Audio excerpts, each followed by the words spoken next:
some of these prophets, as well as being mouthpieces of heaven, are also great poets in their own right. On this day, we have that magnificent passage of Jeremiah, which in very simple human terms talks about profound metaphysical truths. It's actually come through to us in one of the quiet, contemplative chants or songs that we have occasionally in present-day liturgy. I am the potter and you are the clay. It goes something like this. I am the potter and you are the clay. And that's repeated quietly in a gentle rocking mode which rocks us in the arms of our God that hold the whole universe together. And it's true, we are the clay. The clay is what we have in Genesis. We have those hands fashioning the universe and also fashioning Adam. Alimo tere, from the clay of the earth. Remember, O man, that thou art dust, and unto dust thou shalt return. What right has that dust to protest against its maker? You haven't a clue about how to reign over the universe. You shouldn't have done this or that, and to prove my point, I will no longer have anything to do with you. I will have nothing to do with your church. Oh? Maybe Jeremiah has it right. I am the potter and you are the clay.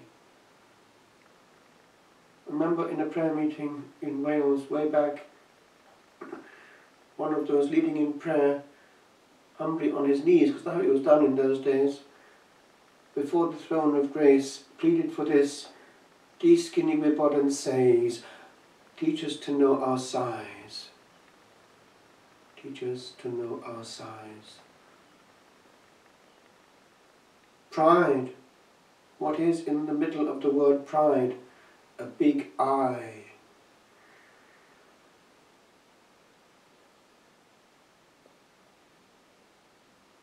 Truth is actually liberating.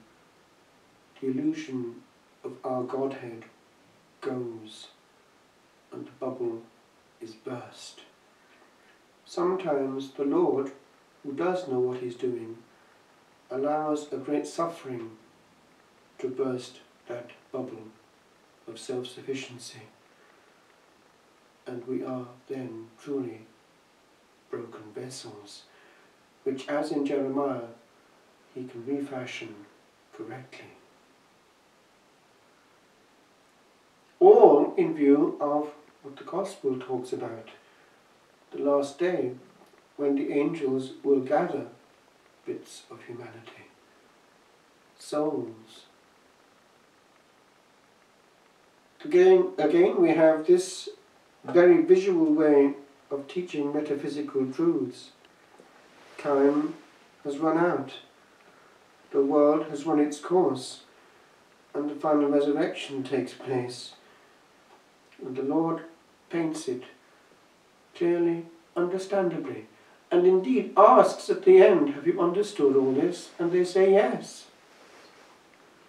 St. Peter Chrysologus, the saint of this day, who lived at the same time as St. John Chrysostomus, he, like his Eastern counterpart, doctor of the Church likewise, was given this word gold, gold-worded, whereas the other one was gold-mouthed. They were both great preachers. St. Peter Chrysologus, like John Chrysostom, a great defender of orthodoxy. He spoke in such a way that he was understood. He spoke brief homilies, clear and to the point, and we need to do the same. The great preachers didn't preach for themselves to be, as it were, in performance mode, but to reach souls. I remember growing up being flabbergasted by the way that some of our preachers in Wales used to go into mode. They'd really have lift-off and take-off. And I remember asking my mother about the performance we had one day in the pulpit, and she said to me calmly, "Mewn bregeth o'r mawr, he's a great preacher." And I understood therefore that these bits of theatre were part of it. But I did pick up sometimes, I only hope that actually it's for the right reason.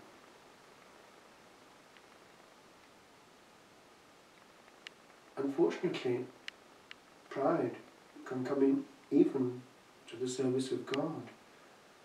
I remember a friend of mine who's now a clergyman himself saying, after meeting several big people in the world of church life, he says, just put it this way, they were all on an ego trip.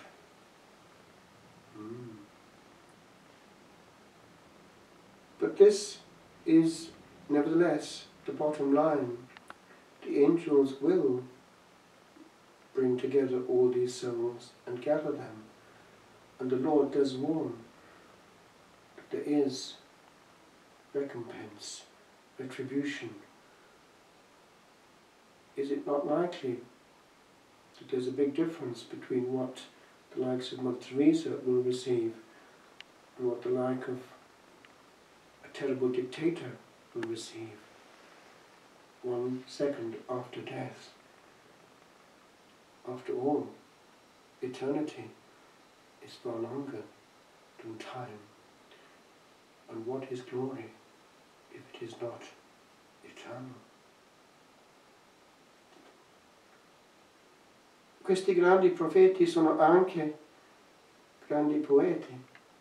Allora abbiamo questa immagine che è anche una verità metafisica profonda espressa in termini semplici che tutti capiscono perfettamente.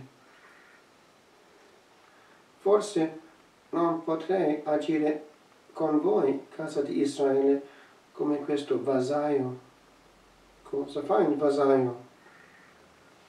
Ora, se si guastava il vaso che egli stava modellando, come capita, con la creta in mano al vasaio, egli rifaceva con essa un altro vaso. Come ai suoi occhi pareva giusto. C'è un bellissimo canto liturgico inglese moderno che va in questo senso. Io sono il vasaio e poi la creta, perché siamo niente, plasmati come nella Genesi, da questa polvere al quale torneremo un giorno. E noi, la creta, la polvere, protestiamo che il vasaio non sa cosa sta facendo. La protesta umana contro l'ingiustizia di Dio. Dio non avrebbe il diritto di togliere la vita a un tale.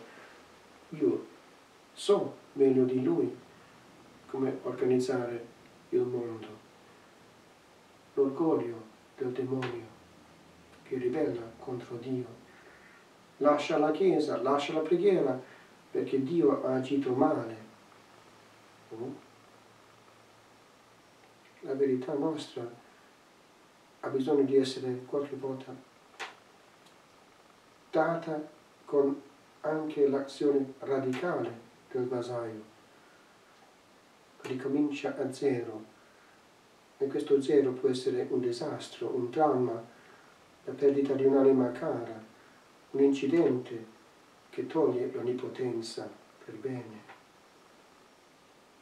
se accettiamo la guarigione. Perché tutto è invisto in pratica della gloria eterna di cui parla il Vangelo, e tutto in vista di questa panoramica enorme della fine del mondo, in cui gli angeli vanno a cercare le anime, a radunare tutta l'umanità, e per il giudizio eterno in cui proprio Dio ha finalmente i suoi diritti esercitati su di noi, senza parola di appello ultimo, ma l'alfa e l'omega pronuncia: venite, benedette del Padre mio, o lontano da me, e ha il diritto di pronunciarle. Noi, la Creta, non abbiamo qualsiasi diritto di dire come lui dovrebbe dire. Al funerale è meglio tacere, non beatificare le anime. Così siamo anche noi, la nostra verità, quella della Creta.